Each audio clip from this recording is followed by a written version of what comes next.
ये ब्रह्मांड जितना हमें दिखाई देता है उससे कहीं अधिक गहरा, कहीं अधिक रहस्यमय है। हर धर्म, हर परंपरा में ऐसे अस्तित्व की बातें कही गई हैं जो न तो पूर्णतः देवता हैं, न ही राक्षस। वे न तो केवल प्रकाश में जीते हैं, न ही पूर्ण अंधकार में। वे रहते हैं एक बीच की दुनिया में, जहां इच्छाएं साकार होती हैं पर कीमत चुकाकर, जहां साधना फल देती है लेकिन साधक की परीक्षा लेकर। और ऐसी ही एक अदृश्य सत्ता की श्रेणी है यक्षिणियां।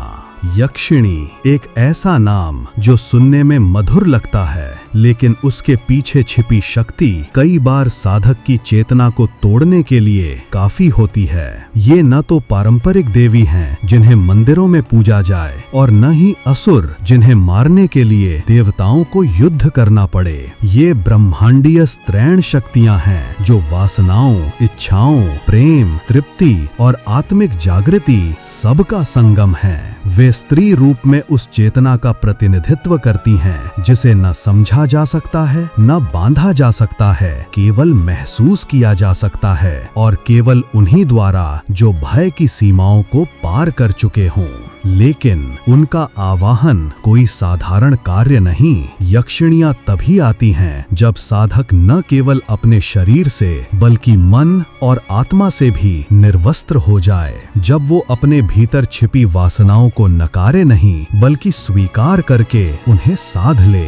ये राह तप की है, त्याग की है, और सबसे बड़ी बात सच्चाई की है। जो झूठ बोलता है खुद से, वो यक्षिणी की कृपा तो क्या, उसकी दृष्टि भी सहन नहीं कर सकता। रति प्रिया यक्षिणी, प्रेम और प्रचुरता की रानी। जब जीवन सूना हो जाता है, जब मन में प्रेम की प्यास रह जाती है पर उसका स्रोत कहीं नहीं दिखता, जब रिश्ते केवल शरीर से टकराते हैं, आत्मा से नहीं, तब कहीं दूर किसी सूक्ष्म लोक में कोई सुन रही होती है। वो एक स्त्री है, लेकिन केवल स्त्री नहीं, वो रति प्रिया है। रति अर्थात प्रेम, आकर्षण, आत्मिक मिलन, और प्रिय अर्थात जिसकी उपस्थिति ही जीवन को रस से भर दे। रति प्रिया यक्षिणी कोई आम शक्ति नहीं, वो प्रेम की उच्चतम कंपन है जो केवल आकर्षण तक सीमित नहीं बल्कि आत्मा के सूने कोनों में जाकर उसे भर देती है। वो सौंदर्य है पर केवल चेहरे तक सीमित नहीं, वो हृदय का आकर्षण है जिसे शब्दों में नहीं केवल अनुभव में जिया जा सकता है। शास्त्रों में कहा गया है, जो साधक संपूर्ण समर्पण, प्रेम और आंतरिक शुद्धता के साथ रति प्रिया की साधना करता है, उसके जीवन में ऐसे संबंध आते हैं जो केवल शारीरिक नहीं बल्कि आत्मिक होते हैं। वो व्यक्ति जहाँ जाता है वहाँ मोहक कंपन की तरंग फैल जाती है।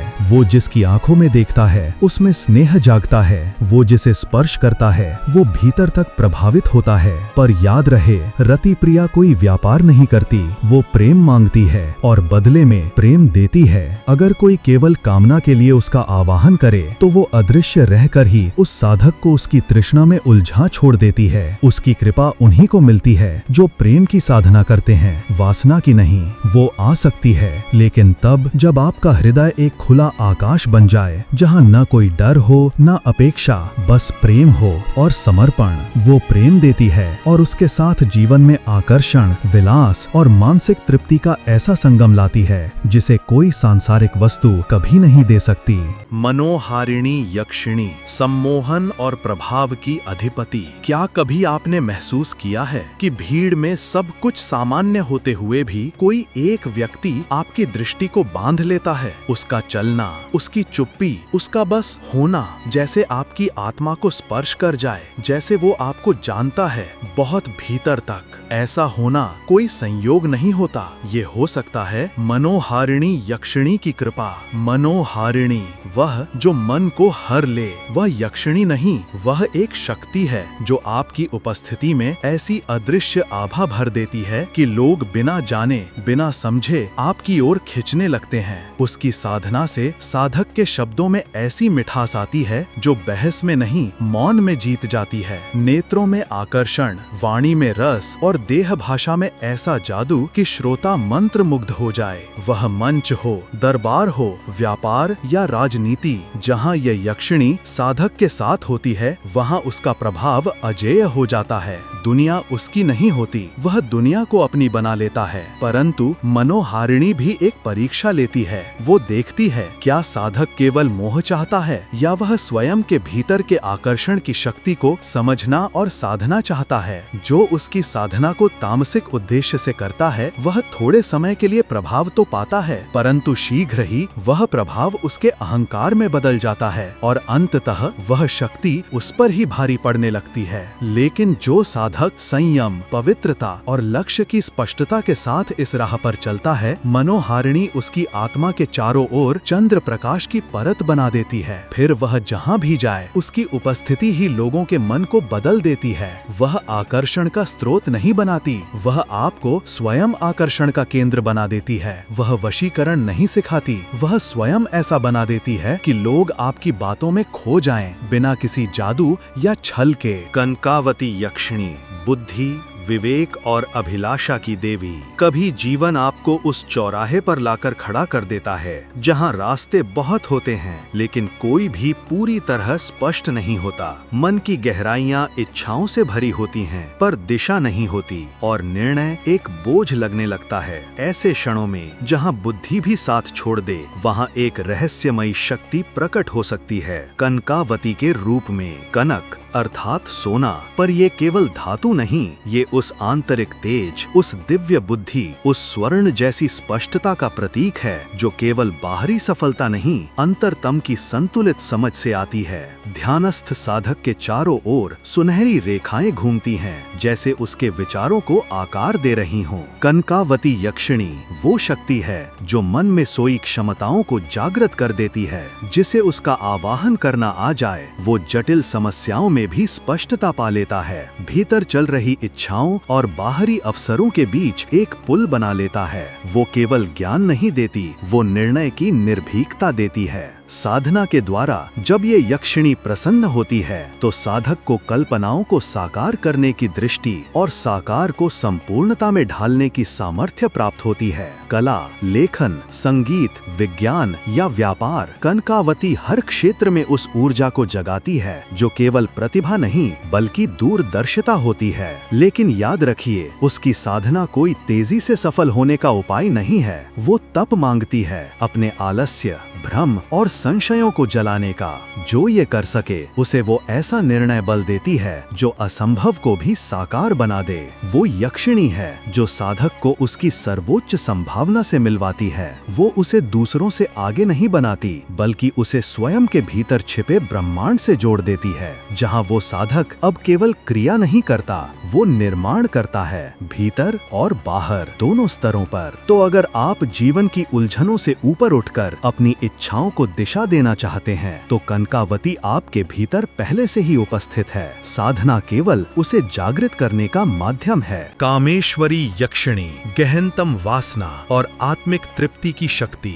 वासना, ये शब्द सुनते ही लोगों की आंखों में एक छवि बन जाती है। काम, आकर्षण, वर्जनाएं और वासनात्मक भय। लेकिन क्या आप जानते हैं कि यही वासना यदि साधित हो जाए तो वो आत्मा को मुक्त भी कर सकती है और यही वो द्वार है जहाँ से प्रवेश करती है कामेश्वरी यक्षिणी। वो यक्षिणी नहीं, वो अग्नि है जो आपकी सबसे गुप्त इच्छाओं को सामने लाकर उन्हें शुद्ध करती है। वो शक्ति है जो आपके भीतर छिपे उस डर को तोड़ती है जो कहता है ये भावना पाप है। काम को संसार ने हमेशा संदेह और नियंत्रण की दृष्टि से देखा, लेकिन तंत्र ने कहा काम ही शिव है यदि वो चेतना से जुड़ा हो। कामेश्वरी उसी चेतना की प्रतीक है। वो केवल भोग की देवी नहीं, वो काम के माध्यम से आत्म साक्षात्कार की देवी है। उसकी साधना करते हुए साधक अपने भीतर की वासना को देखने लगता है, बिना डर के, बिना शर्म के। वो समझता है कि उसकी इच्छाएं क्या हैं और क्यों हैं, और जब ये समझ प्रकट होती है तो वासना अब बंधन नहीं रहती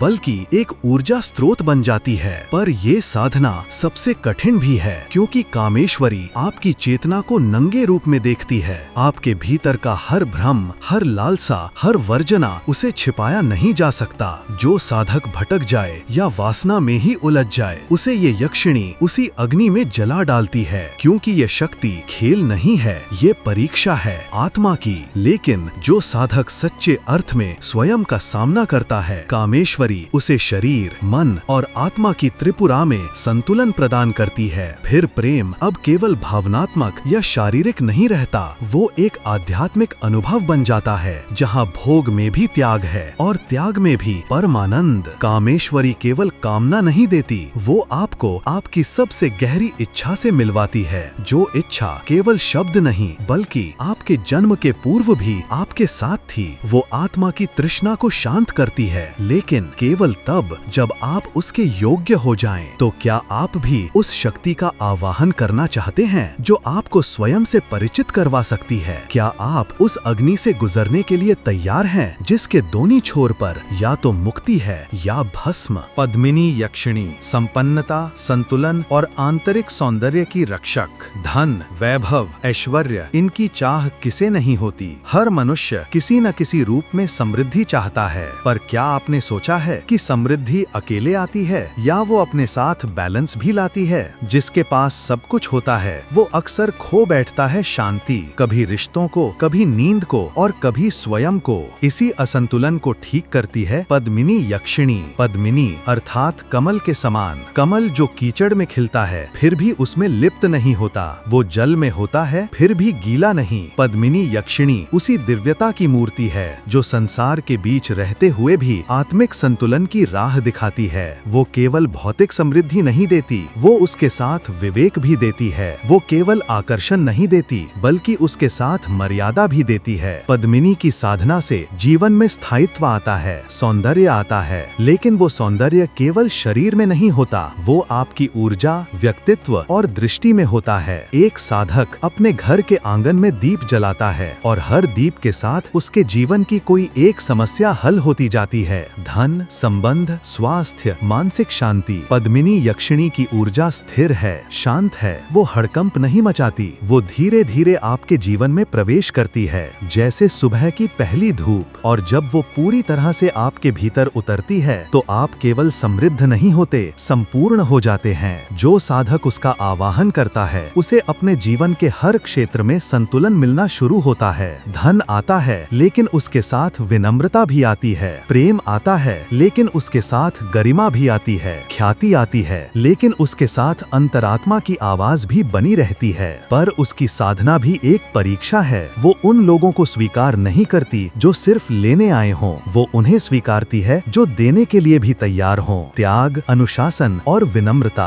जैसे साधक की झोंपड़ी अब एक सुंदर शांत आश्रम में बदल गई है, लेकिन साधक अब भी वैसे ही सरल वस्त्रों में ध्यानस्थ बैठा है। पद्मिनी यक्षिणी से संपन्नता मिलती है, लेकिन वो संपन्नता सामान की नहीं होती, वो होती है संतुलित आत्मा की। और यही है असली समृद्धि जिसका कोई मूल्य नहीं लगाया जा सकता। यक्षिणी साधना की विधि, रहस्य का मार्ग। अंधकारमय जंगल, दूर से दिखता है एक अकेला वट वृक्ष। उसके नीचे एक दीपक जल रहा है और उसके चारों ओर मंत्रों की ध्वनि तैर रही है। धीमी, गंभीर और सम्मोहक आवाज में हर शक्ति को पुकारने की एक विधि होती है। पर यक्षिणियां केवल विधि से नहीं आती, वो आती हैं स्थिति से, मनस्थिति से, आत्मिक तैयारी से। वो तब आती हैं जब साधक स्वयं से पार हो चुका होता है। यक्षिणी साधना कोई पूजा नहीं, ये एक तांत्रिक यात्रा है जो शुरू होती है जिज्ञासा से और खत्म होती है या तो अनुभव में या विनाश में। प्रारंभ शिव की शरण में। यक्षिणियां केवल तभी प्रकट होती हैं जब शिव की छाया साधक के साथ हो, क्योंकि यक्षिणियां शिव की दासियां, सहचरी और सेविकाएं मानी जाती हैं। बिना शिव की कृपा के कोई भी तांत्रिक शक्ति स्थिर नहीं होती। इसलिए साधना की पहली सीढ़ी होती है रुद्राभिषेक, महामृत्युंजय जाप और शिव तत्व का आवाहन। साधना का स्थान जहां ऊर्जा सांस लेती है। साधना किसी सामान्य स्थान पर नहीं की जाती। शास्त्रों में 3 वृक्षों का विशेष उल्लेख आता है। वट वृक्ष वृक्ष जो स्थायित्व और ब्रह्म चेतना का प्रतीक है, केले का वृक्ष जो समृद्धि और सौम्यता से जुड़ा है, बेल वृक्ष जो शिव का स्वरूप माने जाते हैं। साधना इन्हीं वृक्षों के नीचे एकांत में निशीथ काल रात्रि का मध्य में की जाती है, जब ब्रह्मांड की ऊर्जा सबसे शांत होती है और चेतना सबसे खुली। वस्त्र और शरीर की तैयारी। वस्त्र सादे, पीले या सफेद, शरीर स्वच्छ बिना किसी कृत्रिम गंध के, शरीर पर कोई आभूषण या धातु नहीं, क्योंकि ये ऊर्जा के प्रवाह में बाधा बनते हैं। साधक को ब्रह्मचर्य का पालन करना होता है ताकि उसकी ओज ऊर्जा सुरक्षित और केंद्रित रहे। मौन और मानसिक पवित्रता। यक्षिणियाँ शब्दों से नहीं जुड़ती, वो भावना, निष्ठा और आंतरिक मौन से जुड़ती हैं। साधना के समय मौन व्रत अनिवार्य है। जितना साधक का मन स्थिर होगा, उतनी जल्दी उसकी पुकार सुनी जाएगी, क्योंकि यक्षिणी सुनती है हृदय की कंपन, श्वास की लय और आत्मा की सच्चाई। यंत्रों को भोजपत्र पर अष्टगंध से लिखा जाता है या ताम्रपत्र पर विशेष रेखा विधान से अंकित किया जाता है। साधना के समय इन यंत्रों की स्थापना कर न्यास किया जाता है, यानी अपनी ऊर्जा को उस यंत्र में प्रवाहित करना। संकट और सुरक्षा। यक्षिणी साधना शक्ति की ओर बुलावा है, लेकिन शक्ति कभी तटस्थ नहीं होती। वो आपके भीतर के हर दोष को नंगा कर देती है। यदि साधक वासना में बह गया, भय में उलझ गया या अहंकार में डूब गया, तो यक्षिणी उसी शक्ति से उसे नष्ट कर देती है जिससे वो जीवन दे सकती थी। साक्षात्कार। जब वो प्रकट होती है, जब साधना फलित होती है, तो पहले संकेत मिलते हैं। वर। सपनों में एक स्त्री आकृति। ठ। अचानक गंध फूलों की जो आसपास नहीं है। ढ। मंत्र का जप करते ही मन में कंपन। ढ। दीपक की लौ का विचलित होना और कभी कभी उसकी आहट। और फिर एक दिन वो आती है, कभी प्रकाश के रूप में, कभी वाणी में, कभी छाया बनकर, और जो साधक उस क्षण तैयार होता है वो उसका अनुग्रह पा लेता है। याद रखिए, यक्षिणियाँ शक्ति हैं और शक्ति केवल उसी को स्वीकारती है जो स्वयं को जीत चुका हो। उनकी कृपा कोई वरदान नहीं, वो एक उत्तरदायित्व है जो जीवन भर साधक को तंत्रती मर्यादा में बांध देता है। क्या आप भी इस रहस्यमयी साधना के बारे में और जानना चाहते हैं? कमेंट करें त्रिशूल, मैं शक्ति को बुलाना चाहता हूँ। और जुड़े रहिए हमारे साथ तंत्र, साधना और आत्म प्रकाश की अगली कहानियों के लिए।